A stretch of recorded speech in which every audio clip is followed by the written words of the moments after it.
We got a 2015 6.7 liter power stroke diesel engine here, 124,000 miles.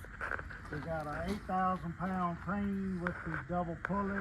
We also have the single pulley for it.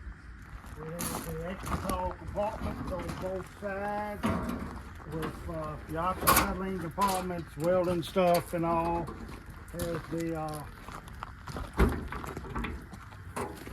extendable outrigger. There's all hydraulically controlled with these 3 buttons up and down and out. Got your built-in hose reel. Got the Miller Bobcat 250 welder. You know how many hours on it? I think it's 600. Can you see it up there? Says only 24, but no. There you go, 951. The 951 hours on the welder. Still welds great. Got plenty of compartment space. We got the midship compartment space. We got the double toolboxes here.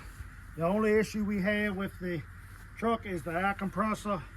It'll pump up, but the second time when it's supposed to relieve the pressure to pump back up, it won't do it unless you relieve all the pressure off of it. And sometimes there's a little hose up there that will blow off. And we haven't been able to find anyone that can fix it. Overall, it's a great truck, 4-wheel drive, automatic, great truck.